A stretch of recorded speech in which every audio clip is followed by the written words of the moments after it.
What's up, everyone? Welcome back, Tuesday Night Live. How's everyone doing? We've got a lot going on. Today we had some announcements of new watches, which I'm sure we'll talk about quite a bit. We have less than 8 weeks until my next 100-mile race, the Indiana Trail 100. We got a lot of races going on. We got Leadville coming up this weekend. And I know there's people that will probably be tuning in tonight that are going to be running Leadville. So if you guys want to drop in the chat where you're watching from and what you have coming up as far as races or anything like that going on, what are you training for right now? So drop that in the chat and I'll be back in just a second.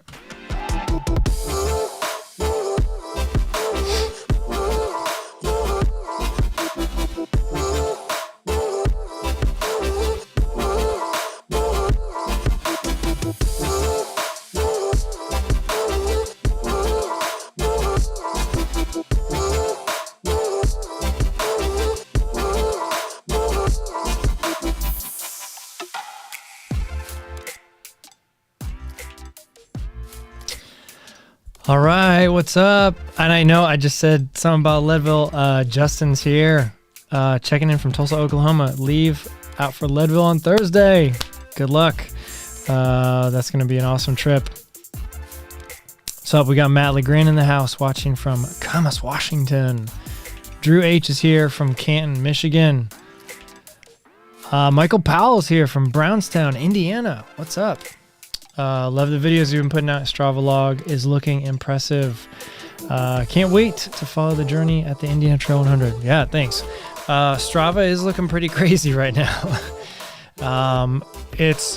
So for me personally, the past 4 weeks have been like really crazy as far as just like bumping up my miles.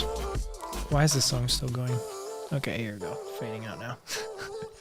Seemed like it went longer than normal. I don't know. Maybe not.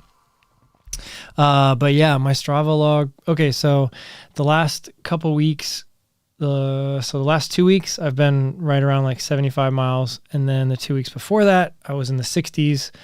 2 weeks before that, in the 50s. So I've been like slowly like bumping it up. This week, hoping for 80 plus. I'm already on a good track. Got 20 in so far this week. But yeah, it's crazy. Like I've never done high mileage training because the last couple 100 milers that I've been able to like really train well for have all been big mountain races. And there's been a lot of climbing involved. And so being from Indiana, I didn't want to get out there and just be like just completely shocked by how much up and down there was. So I put in a ton of work climbing, but that leaves less time for just like racking up miles and miles. And so, yeah, but now training for a more flat, and I know I keep saying that. Someone the other day was like, yeah, Trail 100 is not flat. I'm like, okay, well, yeah, it's not flat compared to like something else like Tunnel Hill or something else that's out there that's like really just like pancake flat, or like running on a track for 100 miles. There is still going to be close to like maybe 9,000 feet of elevation gain. But when it's less than 100 feet per wait, yeah. Like when it's that low, like when it's less than 10,000, so less than 100 feet per mile, that is like, that's really even like kind of, that's like kind of hard to tell that you're like, there's no big climbs. You're just like, they're just rollers and you're just kind of rolling. So anyway, we'll talk a lot more about that. What's up, Cody Jets here? What's up, Washington? Watching from Pennsylvania and training for the Philadelphia Marathon. Awesome. That's cool. Nick from Pennsylvania training for Tussey Mountain Back 50 miler, end of October. Nice. That's a good time to run these ultras. Michael Powell's here training for Jackson County 50 miler. Nice. I don't know. Okay, so Jackson County, I might be able to actually go and do the 50 there. So might see you, Michael, because that's December, and that'll be about 2 months after Indiana Trail 100. So I might be able to do that. I might be able to swing it. Logan Zoltan is here from Northern Virginia, training for a 12-hour race, 9 p.m. to 9 a.m. Whoa, that's cool. Oh, October 8th and 9th. That's like the same day as me. We're going to be running together, sort of. Sarah O's here. Hi from San Francisco. I have a 50K this Saturday, the Valley of Fire. Whoa, that sounds crazy. 50 miler in November. 50K this Saturday. Awesome. Good luck, Sarah. Off and on the path to ultra, tuning in from New Smyrna Beach, Florida. I hope I said that right. Headed to Tahoe 224 days. Oh my gosh. Okay, so one of my really good friends and running buddies is going to be doing the Tahoe 200. Her name's Majel, so if you see her out there, give her a high five. And then my good friend John is going to be pacing her. So that's awesome. I'm going to be following that race really closely. I would anyway. And also, like, we just had Bigfoot 200 this weekend. I think all the runners are done by now. I think the cutoff was last night sometime. Is that right? Should be. Maybe it was this morning. Because they get 108 hours, right? And it started Friday morning. Someone else do the math. I can't. Yeah, but Bigfoot 200 was crazy. Mike McKnight won again. Apparently super like scorching hot weather, for a lot of the race. But right around Mount St. Helens was supposedly just crazy. But yeah, Mike is like such an inspiring guy. I mean, cause he's like, I don't know, like seems like he's really down to earth and just really humble. And then he goes out and he just like crushes these 200 milers. And it's just like, man, I would really love to. I mean, I've talked to him a couple times, but just in passing and like in a crowd. So, but I would love to like sit down with the guy for like an hour and just like explore like what's going on inside his brain, because there's something he's been able to tap into some sort of like just mental zone where you can go and just suffer through these 200 milers. Love to talk to him. Let's see. Drew H is training for the Detroit Full Marathon. Bummed we won't run through Canada. Oh, yeah. So I guess that's a change due to some restrictions probably. Brian Steinberg's here, Hallucination 100 in 3 weeks. Nice. That is a fun race. I'll be interested to see like how the course changes, because apparently it's not at the same ranch campground that it used to be. So I'll be interested to see if it's better this year. C. Chad Run made it from Colorado. Live, probably, maybe love all your content, Ryan. Fellow Run Tubers Unite. Yeah, that's a good name, Run Tubers. I like that. Wayne is here from Mid-State Massive 100 in October. I think my friend Dave is running that too. If that's the same one. Hard training for the next 2 months. Yeah. 2 months to go. Yeah, you can put in a good 5 or 6 weeks hard training. Tim's here from Zville. Is that Zionsville? We'll see. You said it perfect, brother. I'll look out for her. Yeah. Awesome. But yeah, Tahoe 200 is really, really cool. That would be, so like when I do eventually do one or more 200 milers, Tahoe will be the first one. And the main reason is because it's, the location, the ease of access. It's super close to airports, like, Reno airport. So just like that one, but like you can fly in really easy, lots of places to stay, before and after the race. Your crew is like easy access to a lot of the aid stations, not all of them, but a lot of them are pretty easy to get to. And, yeah, it's just fun. Like it would be awesome to like hang out on the lake for like a couple days after.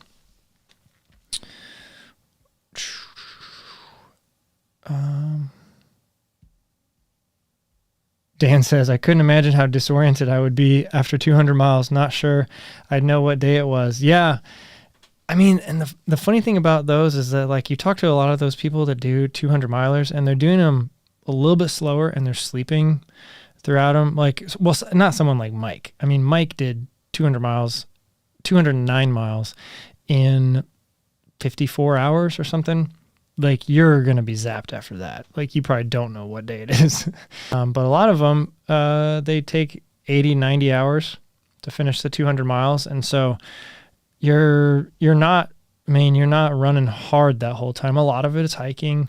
You're sleeping a little bit. You're stopping, sitting at aid stations, eating a lot. So it's a totally different experience. And I would definitely recommend people to go volunteer at one or try to find someone that you can crew for or pace, because it's very, very different than 100 milers. And I think it'd be really good to experience that for a lot of people, because I had a blast. Oh man, Justin, 2 of your friends DNF Bigfoot. Too bad. Yeah, the heat. Oh yeah, that's crazy. Lance says, aiming for my first 50 miler in September, but now we have COVID. Oh, sorry to hear that. So who knows what's going to happen. Man, one of my close friends has a race coming up in just a couple weeks. Yeah. And, they're going through the same thing right now. So that's sad. Good luck to you though. Hope you pull through it quick. Tyler Flaherty's here from Copel, Texas. How's it going? Michael Powell says, have you run the Tecumseh Trail Marathon here in Indiana? The answer is yes. I've done it 3 times, I think. It's changed slightly since I did it. Sorry, I'm putting my phone in sleep mode or do not disturb. But it's changed slightly since I've done it. Every time I've done it, it's always been a point to point. But the marathon was like the main attraction. Now they have a 50K. And the 50K does some weird like loop or something, or an out and back, to make it a 50K. So I don't know if the marathon course is still exactly the same, but it's also a very fun race. Since it's a point to point, every year I did it, you would park at the finish line and then you'd take a bus to the start line, like a school bus, and it was like an hour drive. So, that was always kind of like, an experience. Get to meet some people and hang out and talk for a while, and then you go run a marathon. So that was fun. But yeah, I won't be able to do it this year because it's too close to the Indiana Trail 100. But yeah, I love that race. Tim McLaughlin says, did the Tusher at the end of July may do the Bowl of the Woods in New Mexico in September. Awesome. I've heard of some, like the Tusher Mountain something. I think does Aravaipa own that one. I don't think it's in July though, so this must be a different race. Plus Chicago Tri in August. Nice. Thor says, Ryan, love the channel. You do an amazing job. Thanks. Question, how important is it to have a training schedule? Have you ever just had a training block where you base your training each day on how you feel? Good question. So yeah, I think it's a two-part question. How important is it to have a training schedule? And then have I ever done a training block where I just base my training on how I feel? And so the second answer to that question, yes, I've done that a lot in the past. And sometimes I kind of do a mix of having like just big goals, maybe like weekly goals, and then I do my runs every day based off how I feel. Sometimes I've gone super, like I just knew I needed a lot of like direction, and so I would make a very specific plan for every day. But during off seasons, I always just like relax, and I don't have anything on the calendar. I just go run when I want to. So if I want to take a couple of days off, take a couple of days off. Yeah, but when I'm getting closer to a race, like, and I mean like maybe like the last 4 to 5 months before a race, like I consider that pretty close, like 16 to 18 weeks out, like I start to get much more structured, and I will have like my different like kind of sections of training that I go through, more like some speed work, some like longer intervals, and then just like long runs as I get closer to the race. And so like those become like my key workouts through the race or through the week. And then sometimes, yeah, still though, like I'll call an audible and I'll run less on one day. Or if I'm feeling just like over the, like if I'm feeling great, like maybe I'll run farther on a day. So I let myself have a little bit of flexibility. But I do think that it is important to have some sort of training schedule, because most of us are very busy, and most of us have other stuff going on, like a job. Maybe we have a family. Maybe we've got other responsibilities, school. And so training a lot of times is not the number one thing for a lot of us. And human nature is to take the path of least resistance. And so a lot of times when it gets to, maybe in the morning you got something going on and you can't run, and then the afternoon gets crazy, and then the evening comes around and you're like, okay, either I could go run or I could do something that is relaxing and fun. And like a lot of people like will take the path of least resistance. And so I think it's very important to kind of like identify that if you're someone that, you skip a lot of days and you really want to like that, but that's not bad. Like, it's not like there's no one like grading us on our training. But if you want to do well and you want to succeed and you want to get better and faster and stronger, having a training plan will help that, because it'll help you stay accountable to yourself. Having a coach also helps with that. But yeah, if you're someone that, can like that doesn't affect you and you can just get out and run every day, maybe you don't need a training plan. But on the other hand, maybe a training plan would help you hold back a little bit if you're someone like that.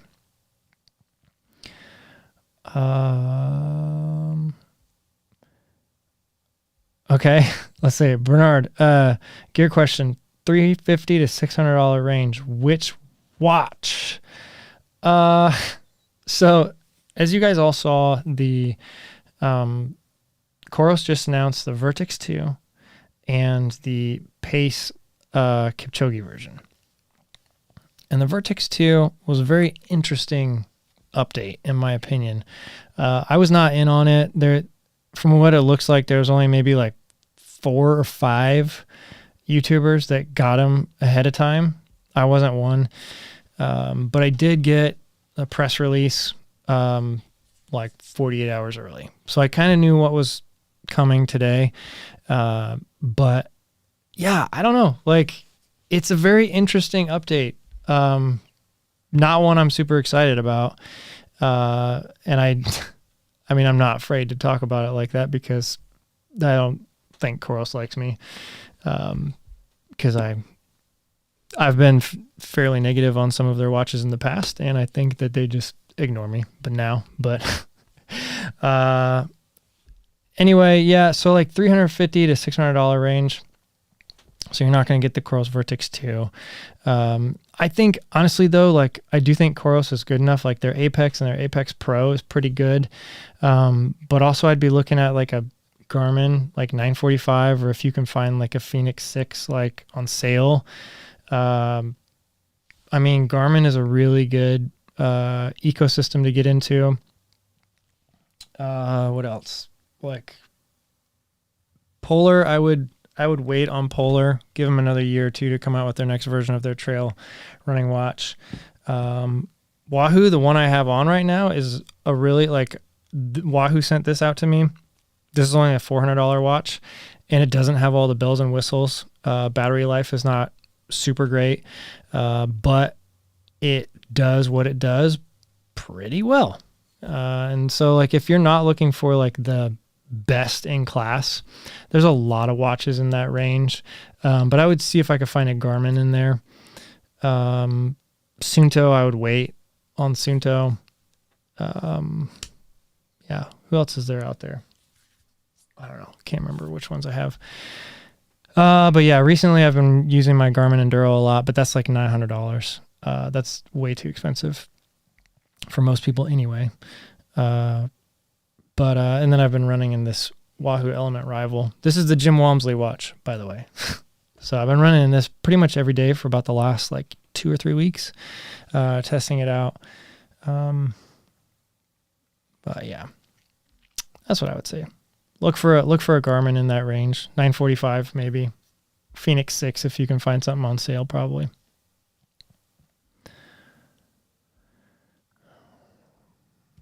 Off and on the path to Ultra, I'm welcoming Pacers. All right, guys. Anybody want to go to Tahoe in 3 weeks? Get a hold of him. Oh, Brian Purcell, I just got accepted to Little Dog's Backyard Ultra in October. Have you done a backyard type race? Yes, I have. That question actually comes up quite a lot. I have done a backyard race, and I absolutely loved it. It was kind of like a last minute decision. A couple of years ago, there was one like 2 hours away, and I just saw an Ultra sign up on like a Thursday or something. And I was like, oh my gosh, like there's this backyard race happening on Saturday. It's only like a 2-hour drive. So I just signed up and camped out Friday night, car camped in my Jeep, and did a 50K. And it was a very fun experience. So I would say, like, if anybody has a chance, do a backyard type race.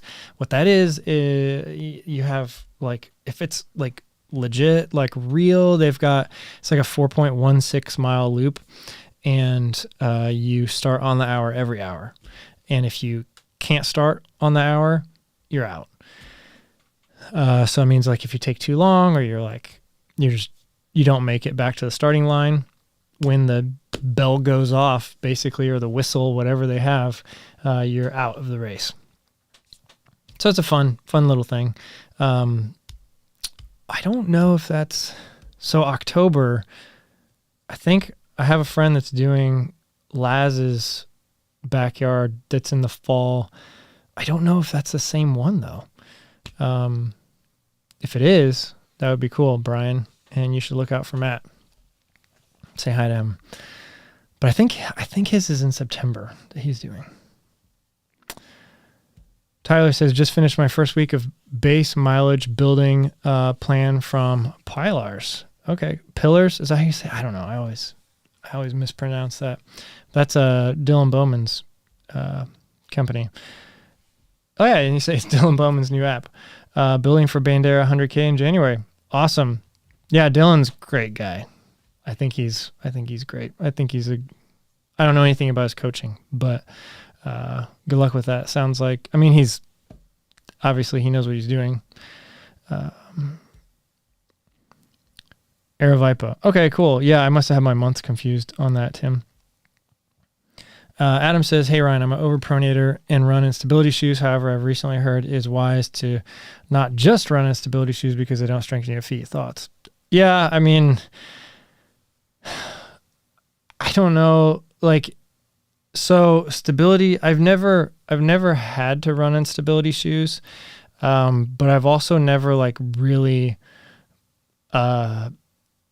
asked, like I've never gone to a running store and been like, can you look at my gait and tell me if I need stability shoes? Because I don't know, like for me, I don't know. I've never had any problems just with running with regular shoes. So I can't say that I should or shouldn't be in stability shoes because I don't actually know. But I do think it's probably wise to have a range of shoes. And just from the last like year or so, well, what has it been? Almost 9 months of testing out tons of different brands and models. I would say that like I feel like my feet and ankles have gotten stronger from running in a wide range of shoes.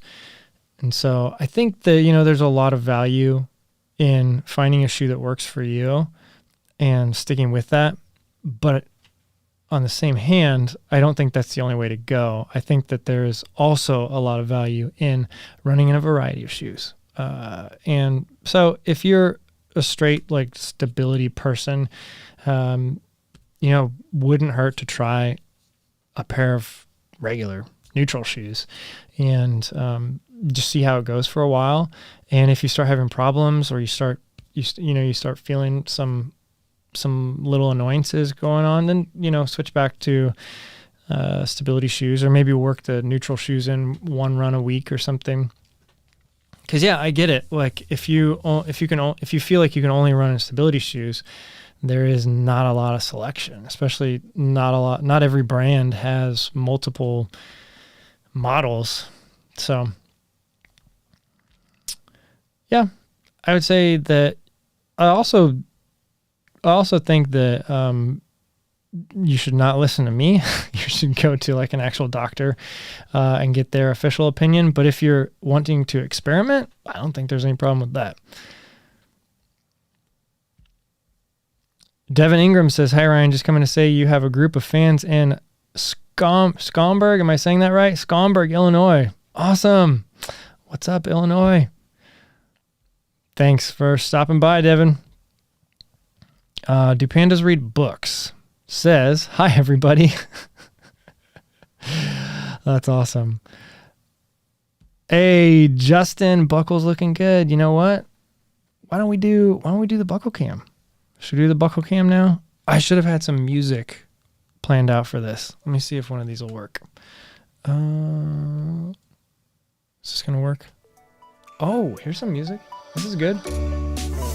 Okay, everybody, here's the buckle cam. We are now looking in live at the buckle cam. Oh yeah. Thanks, Justin, for reminding me.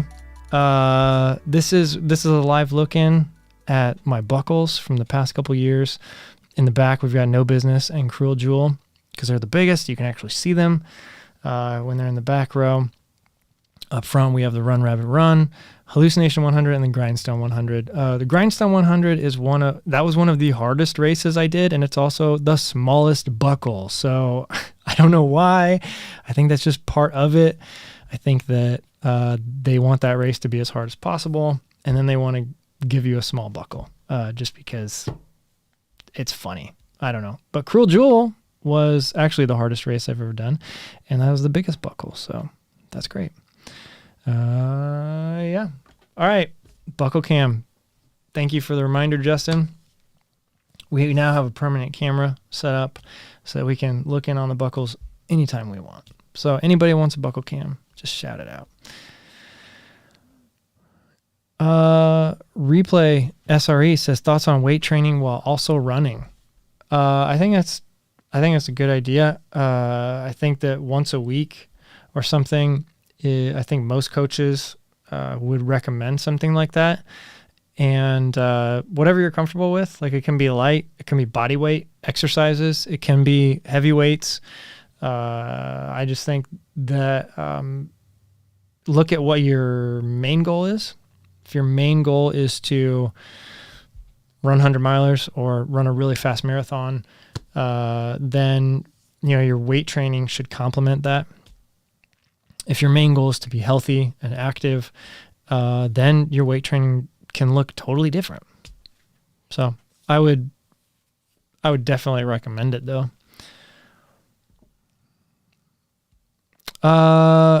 Mark M says, probably Hoka Mafate or Ultra Olympus for the Grindstone 100. Okay, so I've never run in the Mafate. I've run in a ton of other Hokas, but never that one. So I can't give you a great, but I did run the Ultra Olympus and the Grindstone 100, and that was fine. I would say though, for a race like Grindstone, which congratulations, Mark, for getting in and taking on that challenge. It is very rocky, so having something with a max cushion shoe would probably help, unless you're just like really, really used to running on all rocks. I started that race in the Lone Peaks. I did 50 miles on the Lone Peak, and I switched to Olympus for the back half, the last 50, and my feet were much happier in the Olympus. But that was also like 5 years ago, so I'm a much different runner now. But when I did Grindstone 100, the Olympus were great. The year I did it, it was completely dry the whole time, except for when it rained for like 2 hours on the second night. But there's like no creek crossings or anything like that. So unless there's rain in the forecast, which sometimes there is down there. But yeah, I would say that something max cushion is probably going to be a good pick there. Bill Dittman, what's up? Good luck at Indiana Trail 100. I'll be running a similar flat race at UTMB leaving for France on Thursday. Nice. So Bill, thank you for stopping by. This is awesome. One of the videos I watched a lot training for the Cruel Jewel was Bill's video. He did it a couple years ago, and I got a lot of insight from that video. So that's awesome. And congrats on leaving in a week for UTMB. That's going to be amazing. Yeah, UTMB is one of those that is like,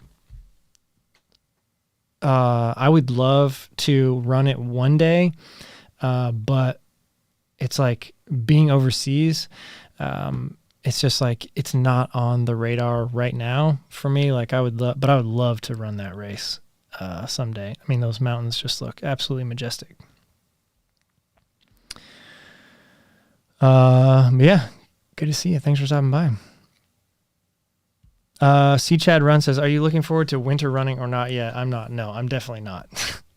I would take the summer weather that we've had all year if it meant that we didn't have to have a winter.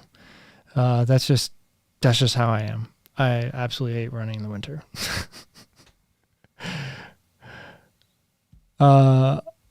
Awesome. Devin says, pretty close pronunciation. Schaumburg. Awesome. Thank you. Matt LeGrand, #BuckleCam. Thanks, man. Chris Williams, buckle flexing. I'm still calling for the BuckleCam disco ball or even a smoke machine. Oh, so funny thing with the smoke machine, I actually did buy one maybe like a couple months ago because I thought it'd be awesome for B-roll. And hooked it up, like, bought the water-based smoke machine because I knew I didn't want it to like ruin all the stuff in my house. I did a bunch of research. Like we have a haze machine like at the church I work at, but I knew I didn't want to buy an actual haze machine. Like I couldn't afford something like that for a few B-roll shots.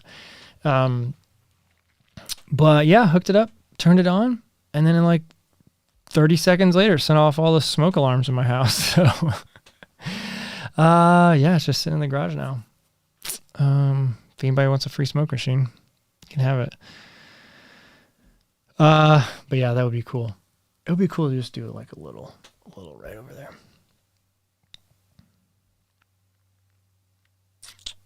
Duno says, thinking about running the Canyons 100K, starts in Auburn, California, but it's 15,000 feet of vert. Not sure it'd be the best first 100K. If I do a race with, will 100K of vert be enough? Whoops, went away. In a training block.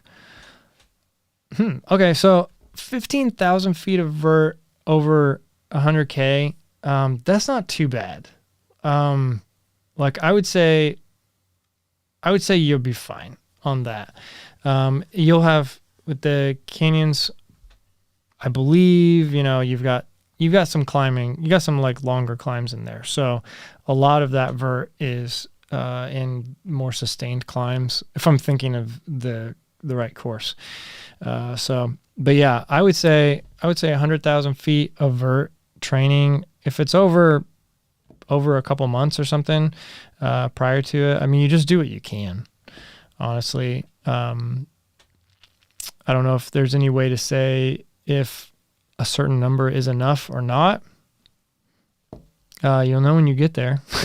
I would do some sustained climbs, but I wouldn't focus too much on that. Yeah, I think you'll be okay. If you can get in 100,000 feet of vert though, I think you'll be fine.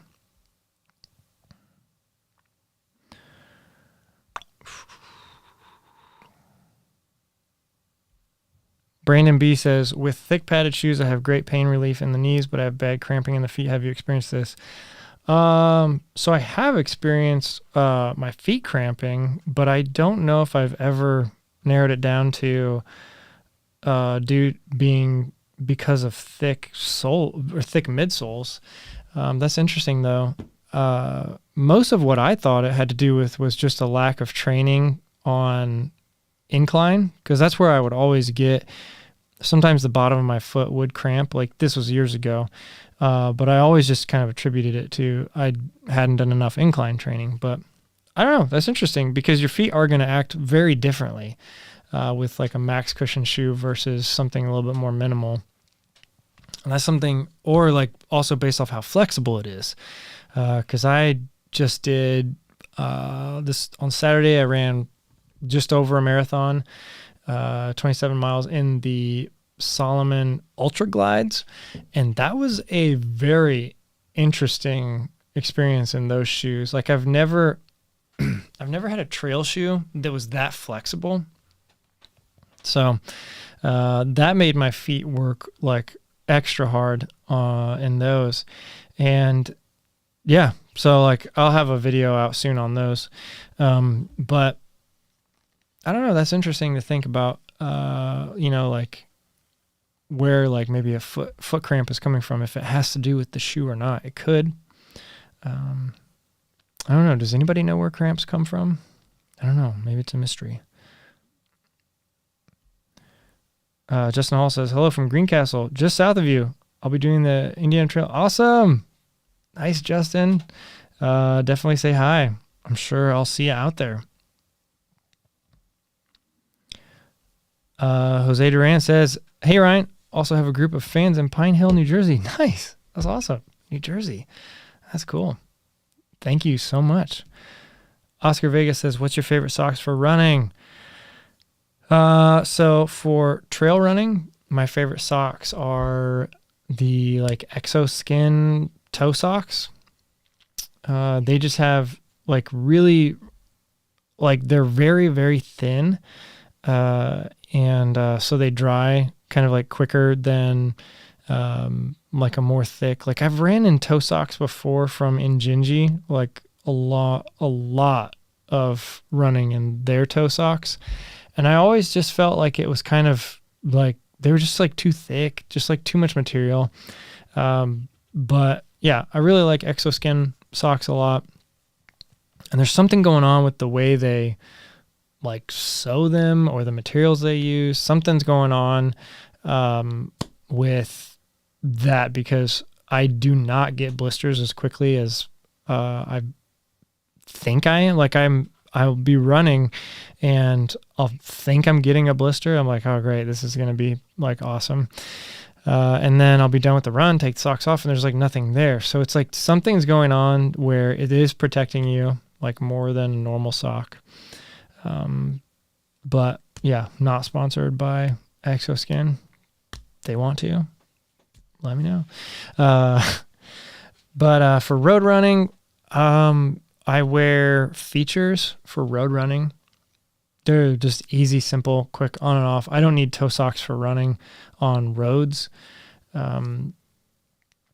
So yeah, features sent me out like a care package of a bunch of socks like last year, and I'm still running in them. So yeah, I like them.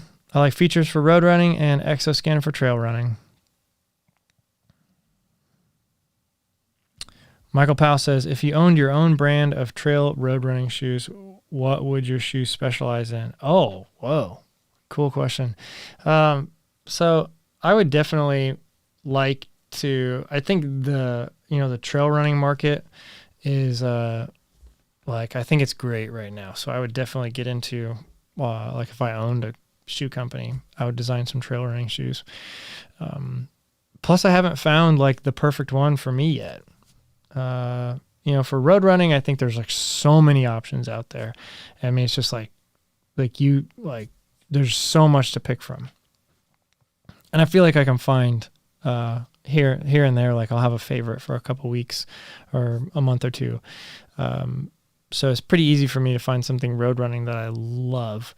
At the time for trail running though, it's been harder for me. Like I haven't found anything that's like checks all the boxes. So I would want to kind of invest in that and figure out what that would be.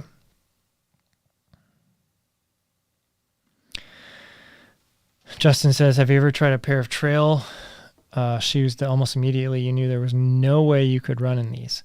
Yeah, unfortunately.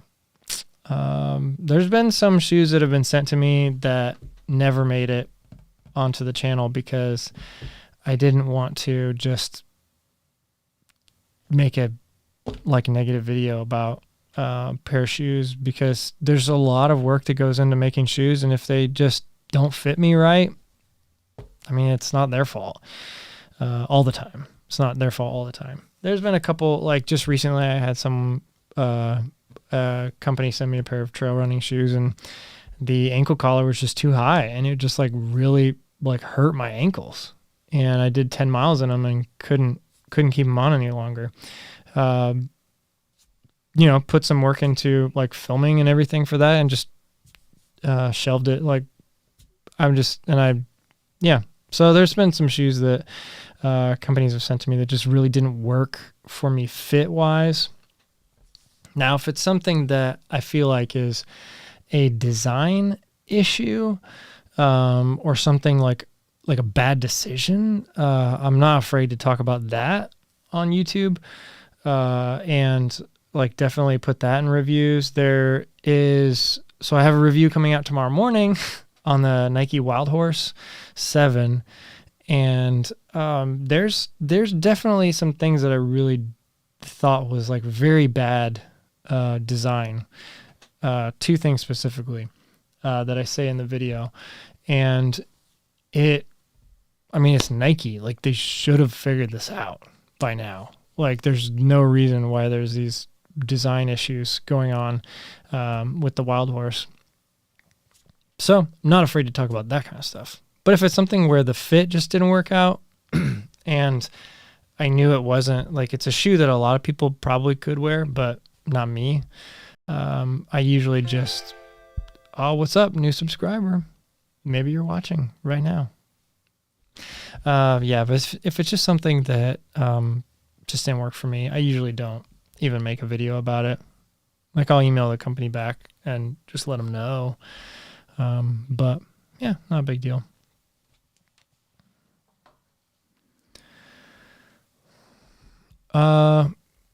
DJ Roy says, hey Ryan, I will run my first ultra in a month. UTHC 65, struggling to decide to use poles or not. Yeah. So that's good. Yeah. I can totally identify with that. I really struggled a lot like earlier on, like figuring out if I wanted to use poles or not. Now I have a pretty good handle on what I would use poles on. And a lot of it has to do with just like how much climbing there is. Are there long sustained climbs? For me, something like, so the races that I have used poles at that really came in handy was Cruel Jewel, obviously. And then Grindstone and Run Rabbit Run. I don't think I've ever used poles for anything less than 100. But if there was really long sustained climbs, I would consider it. I've just never done like a 50 miler or 100K or anything like that was a mountain race. But they're definitely, I mean, it's definitely like a performance enhancer. Like it's definitely going to help you if you use them right. Now I saw a lot of people using poles very wrongly. I just said a word wrongly. Wrong. There were people using poles very wrong in the Cruel Jewel 100, and I felt so sorry for people because they were expending so much energy and not getting much back. And I'm making a video very soon about that. I need to get out to some hills and make that video. I wanted to make it like right after Cruel Jewel, and it was just like time got away from me. And then now everything I run is fairly flat. But yeah, I think that, if you can figure out how to use the poles right in a way that adds to your efficiency, then it's a really great choice. If you're allowed to. Some races don't allow them. But this weekend, so like speaking of like my training and everything, this weekend I went to the state park that my 100-miler is coming up in October, and I did a full loop and then plus like an extra little bit. So it was like really, really great training to actually see the course. There was like a training run out there, so they actually had 2 aid stations throughout. Which helped. It's a 25-mile loop, and we'll do it 4 times during the race.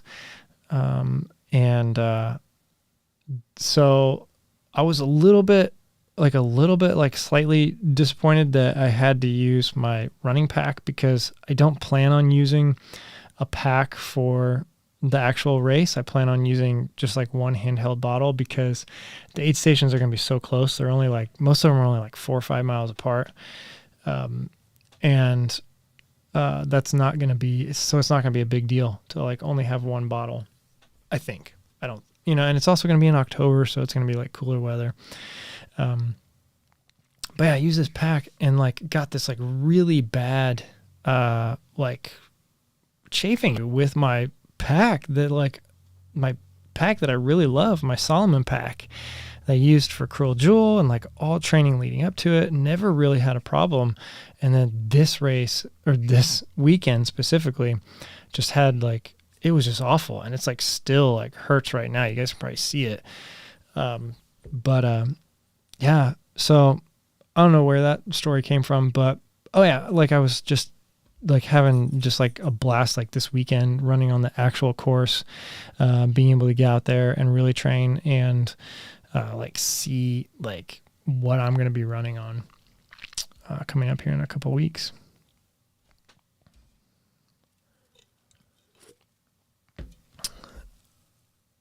Oh, what's up? John's in the house. Says, nice. How was the new 5 miles at IT 100? I hope you've already talked to Shad. I'll tell you, like, I'll just be honest, like, it's not going to be I don't know if it's going to be, I don't know if a lot of people are going to like it. It's cool because it's like really windy.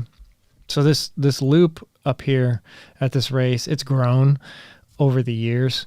And now it's up to 25 miles of unique trail. So, but they added a 5 mile section, and I think I'll see what it looks and feels like in October, but it was like, you could tell it was just like still really fresh. The dirt wasn't very compacted down. There were still some grass sections that were a little overgrown. But then a lot of the turns were like off camber. And so if you're like turning to the left, it's like sloping up to the wrong side. And so you like really have to like dig in to make a lot of these turns. And that's what Shad and I were talking about. I was just like very surprised by that. So it's going to be a little bit slower section probably.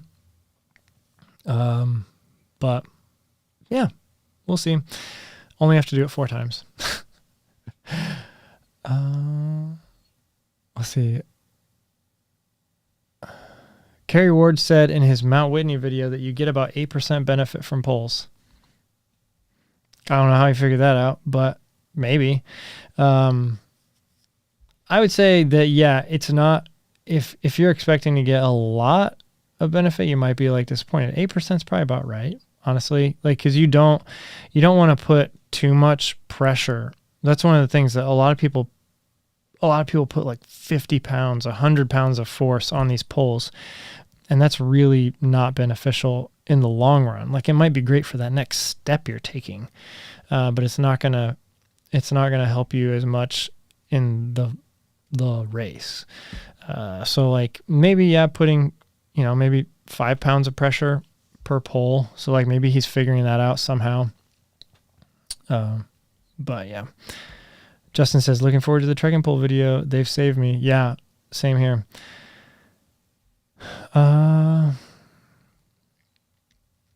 Yep.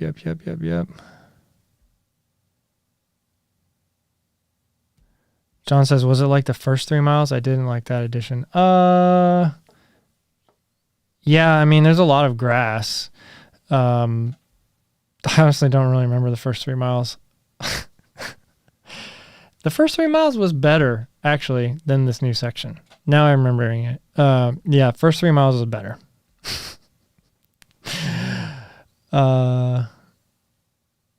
Brian Steinberg runs too much, says, think you'll ever join Marathon Maniacs or the 50 Staters Club? I don't know what those are. I've seen people wearing Marathon Maniacs t-shirts, but I don't know what that is. You have to let me know.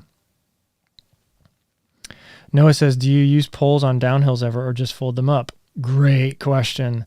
Yes, I use poles on downhills. Not as much, but it is very, very helpful, especially like late in a race when you're trying not to fall on your side or like fall off the mountain. So it's like really great in technical stuff. As long as you don't get your pole stuck somewhere, that's a big danger when you're going downhill, getting your pole stuck on something and then falling, because of that. But yeah, I use them a lot on downhills, just for balance. Just like you try to run naturally, without them, but then you can tap on a rock here or there to get your balance. You also have a much better, ground feel when you have 4 points of contact versus just 2. And so there's a lot of benefits to using poles. But sometimes I did the poles I had were actually pretty difficult to fold up. They're Lecky poles. And they're just, I don't know if maybe it was just because they were maybe the spring is just a lot stronger, but I didn't want to fold them up constantly. So I just, once they were expanded for Cruel Jewel, I just left them that way the whole time. And I carried them. I just put both of them in my right hand and carry them at my side. If I ever didn't want to use them, or my left hand.